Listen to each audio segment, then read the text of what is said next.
So I've been traveling for about 10 years now, and as an American, I grew up thinking USA was #1 in everything because that's what we're taught. But now that I've spent a decade moving around the world, I have some thoughts about living in the United States. #1 is that healthcare costs in the United States are just insane. They are outrageous compared to the rest of the world. Now, imagine you're in the United States, you have a baby, they spend a few days in the ICU. How much is that going to cost you? $10, $20, $30,000 maybe in some instances. That's not uncommon.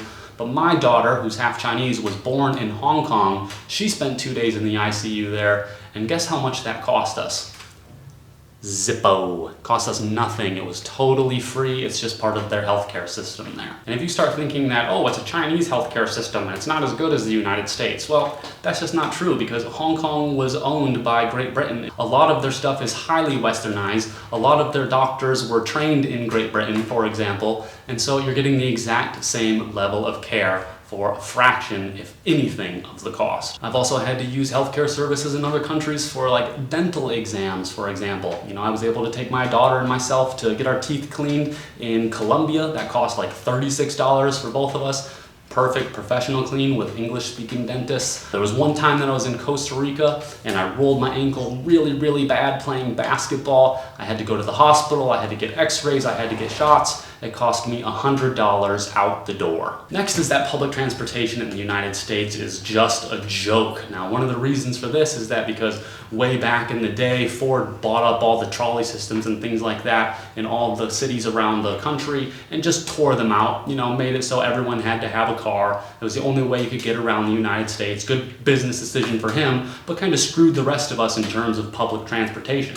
And now you could easily go to a place like Hong Kong and you'll find that their subway system looks like it's about 50 years newer than what you'll find in Chicago, for example. There's just some things like public transportation in the United States that are borderline embarrassing, especially when you consider that we're supposed to be the richest and best country on earth, right? Well, then how come our infrastructure looks decrepit compared to places that we might consider authoritarian and scary, like China? And so, of course, if you're going to live in the United States, you almost have to have a car, and I don't like that at all. Cars are just money pits. #1, they're expensive to just buy.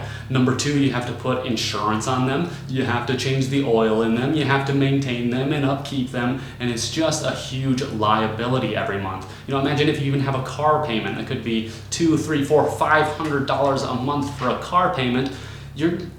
It's just an outrageous price to have to pay just for transportation compared to if you're going to go live in Barcelona or Colombia or Hong Kong and you can spend, $2, $3, no more than $4 a day getting around, these really nice cities on public transportation or even just using Uber for like 1/10 of the cost of what it is in the United States. And so I've always been intrigued by cars and enjoyed them, but then once I started living outside of the United States, it was like, oh, cars are a gigantic waste of money and a huge waste of time, and it's just not worth it, in my opinion. And another thing that I've noticed about living in the United States compared to other places is that we have a lot of taxes to pay for very little return. Now, I'm not just talking about like income tax and things like that, Social Security and all that.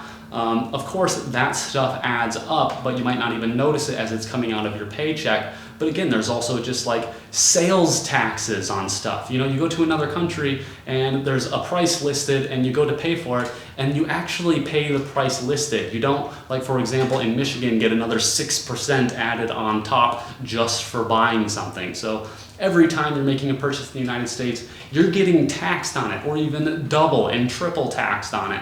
Now, this is just ridiculous because, again, our infrastructure in the United States really sucks compared to some other places. Our own government gives us like a rating of like D- on our infrastructure. We have bridges collapsing. We have dams falling apart. We just lost one in Michigan not long ago that wiped out Wixom Lake. Like, things are just falling apart there. What are we paying all these taxes for?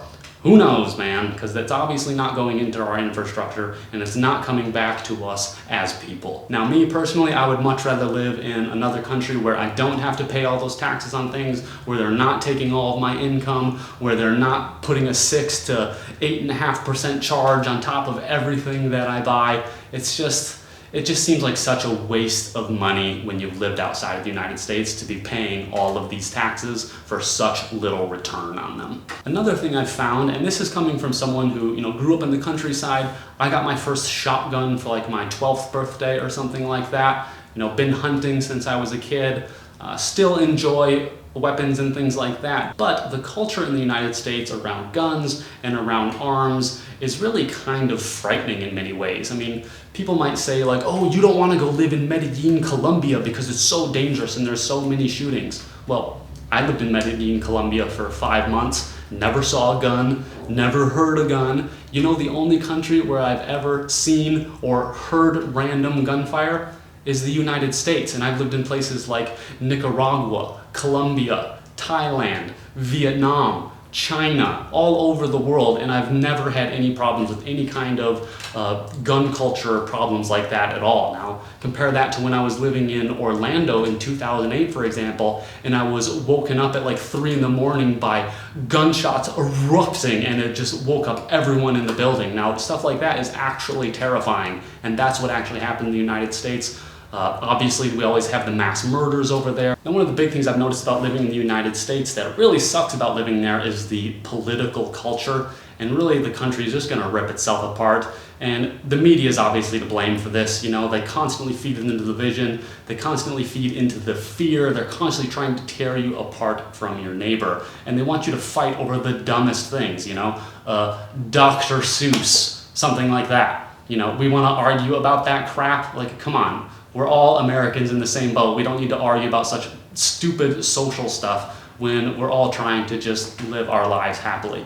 And that's one of the big things about living in the United States is that every small little thing has to be your major problem. And if it's not, and you're not getting involved, well, then you're the problem too. And that's kind of what the American political culture is leading to, is that everything has to be serious, and if you're not involved with said serious thing, well, then you're a bad person and you're not a good American. Well, how about this? How about you just move outside the United States? You don't have to worry about if Dr. Seuss is gonna print all of their books or not. You don't have to worry about any kind of political discussions going on that will get you fired up in public, because you can just avoid all that stuff so easily and just turn it off and stop wasting your energy on the stupid political culture in the United States. And by the way, that goes both ways. Don't think if you're a Trump or a Biden fan that I'm specifically talking to you. I'm talking to everything politically in the United States. It's dumb no matter which way you swing.